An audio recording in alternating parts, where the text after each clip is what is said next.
नमस्कार दोस्तों। कहते हैं कि जब पाप का घड़ा भर जाता है तो वो फूटता जरूर है, और ऐसा ही कुछ हो रहा है।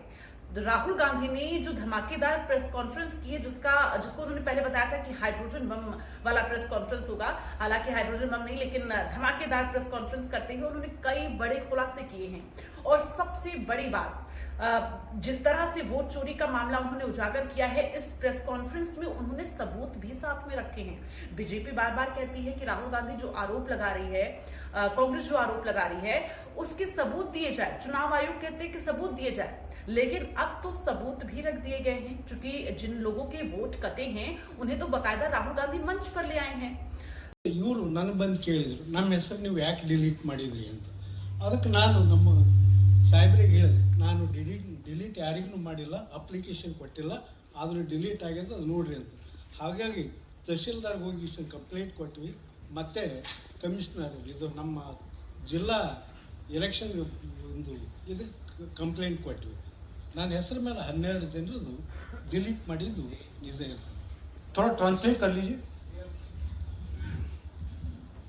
मेरे नाम पे 12 लोगों का नाम डिलीट किया गया है.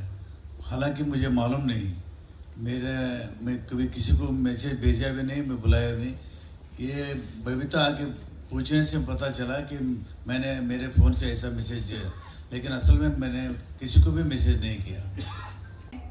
तो सबूत इस तरह से पेश किए गए। राहुल गांधी ने बकायदा ये कहा भी कि मुझे अपने कॉन्स्टिट्यूशन से, अपने संविधान से बहुत प्रेम है, मैं कोई भी बात ऐसे नहीं कह सकता जो 100% सत्य ना हो। उन्होंने साफ तौर पर ये कहा, और कई सबूत रखे भी हैं। लेकिन हिंदुस्तान के चीफ इलेक्शन कमिश्नर वोट चोरों की रक्षा कर रहे हैं. हर इलेक्शन में कांग्रेस वोटर्स डिलीट हो रहे हैं, ऑपोजिशन के वोटर्स डिलीट हो रहे हैं. कर्नाटक में किसी ने अलंद में वोटर डिलीशन सिस्टमैटिकली ऑर्गेनाइज तरीके से, सेंट्रलाइज तरीके से की. 6000 तकरीबन 6000 पकड़े गए, उस पर इन्वेस्टिगेशन हो गया. क्या पता लगा कि फाइलिंग ऑटोमेटिकली ऑनलाइन हो रही है, मोबाइल नंबर दूसरी स्टेट्स के यूज हो रहे हैं, टारगेटेड डिलीशंस हो रहे हैं. जो भी मैं यहां बोल रहा हूं 100% प्रूफ के साथ, सबूत के साथ बोल रहा हूं. आपको अपनी आंखों से ये दिखेगा. कर्नाटका सीआईडी ने केस चालू किया कि ये वोटर कौन है, ये फोन किसके हैं, ये आईपी एड्रेस क्या है, ओटीपी कहां गया. इन चीजों के बारे में इन्वेस्टिगेशन शुरू होती है. जो सेंट्रलाइज तरीके से, कॉल सेंटर के प्रयोग से, सॉफ्टवेयर से अलग अलग प्रदेशों में वोट डिलीट कर रहे हैं, ऐड कर रहे हैं. अच्छा, ये सिर्फ आनंद में नहीं हुआ, ये अलग अलग कंस्टिट्यूएंसीज में हुआ है. आनंद में लीगल प्रोसेस चालू हो गई, पकड़ लिया. यहां महाराष्ट्र में उसी मोडस ऑपरेंडी से, उसी सिस्टम से यहां पे वोट ऐड हुए. पिछले प्रेजेंटेशन में मैंने आपको नाम दिखाए थे, ये देखिए वही नाम यहां है. नाम वैसे ही है, JW किसी ने टाइप करके लगा. तो जो ये काम कर रहा है, ये उत्तर प्रदेश में, हरियाणा में, बिहार में, कर्नाटक में, महाराष्ट्र में वही कर रहा है. तो हमारी डिमांड है, ज्ञानेश कुमार जी, आप अपना काम कीजिए. आपने ओथ लिया है, आप हिंदुस्तान के चीफ इलेक्शन कमिश्नर हैं. आपसे कर्नाटक की सीआईडी सबूत मांग रही है. आप कर्नाटक की सीआईडी को ये सबूत 1 सप्ताह के अंदर दे दीजिए, नहीं तो पूरा हिंदुस्तान के सारे युवा इस बात को एक्सेप्ट करेंगे कि आप वोट चोरों की आप मदद कर रहे हो. दोस्तों, बड़ी बात यह है कि किस तरह से वोट चोरी का मामला ये लगातार अब राहुल गांधी उजागर कर रहे हैं. अब ऐसे में चुनाव आयोग की तरफ से कई दलीलें भी रखी जा रही हैं. चुनाव आयोग ने तुरंत इस प्रेस कॉन्फ्रेंस को लेकर चुनाव आयोग ने बाकायदा सोशल मीडिया एक्स पर पोस्ट भी किया और इसे निराधार और गलत बताया है. तो दूसरी तरफ राहुल गांधी बार बार ये कह रहे हैं, राहुल गांधी तो जो बात रख रहे हैं चुनाव आयोग को लेकर, और सीधे ज्ञानेश कुमार को लंबा चौड़ा ज्ञान राहुल गांधी ने दिया है और साथ ही सबूत भी रखे हैं. अब दूसरी तरफ कई जो राजनीतिज्ञ हैं वो कह रहे हैं कि राहुल गांधी तो अपनी बात रख रहे हैं, अगर उनकी बात गलत है तो इसे साबित किया जाए.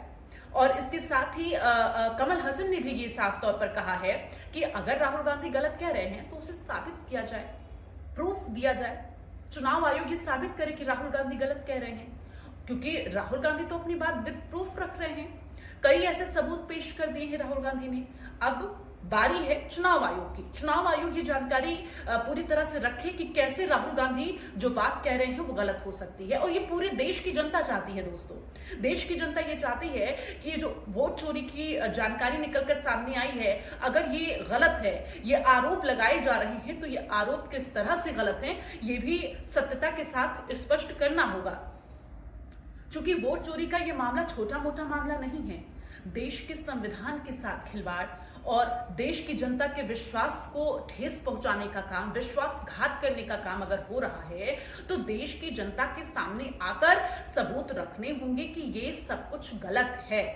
चूंकि राहुल गांधी इससे पहले भी जब उन्होंने अगस्त में प्रेस कॉन्फ्रेंस की थी उसमें भी उन्होंने ये कहा था कि अब खुलासे होने शुरू हुए। और दोस्तों राहुल गांधी ने एक और बहुत बड़ा दावा किया है। उन्होंने ये कहा है कि चुनाव आयोग के अंदर का कोई है जो उन्हें जानकारी दे रहा है और ये जानकारियां गलत नहीं है। चुनाव आयोग के अंदर के लोग उनसे जुड़े हुए हैं जो ये जानकारी दे रहे हैं और अब ये रुकने वाला नहीं है। एक इंटरेस्टिंग बात आई है जो मैं आपको बताना चाहता हूं कि इलेक्शन कमीशन के अंदर से हमें मदद मिलनी शुरू हो गई है। मैं साफ बोल देता हूं, इलेक्शन कमीशन के अंदर से, पहले नहीं हो रहा था, अब इलेक्शन कमीशन के अंदर से इंफॉर्मेशन आ रही है। यह रुकेगा नहीं।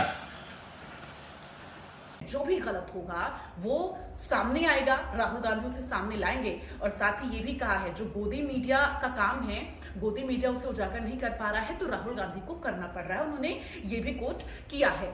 लेकिन इन सब के बीच दोस्तों सबसे बड़ी बात देश की जनता के विश्वास के साथ किस तरह विश्वासघात हो रहा है ये स्पष्ट करना होगा, क्योंकि देश की जनता तो ये समझ रही है कि वो वोट डाल के आई है और उन्हें जिनको चाहिए उनके लिए उन्होंने वोट डाला है। लेकिन जब उनके वोट काट दिए जाएं तो ये देश की जनता के विश्वास के साथ खिलवाड़ हो रहा है।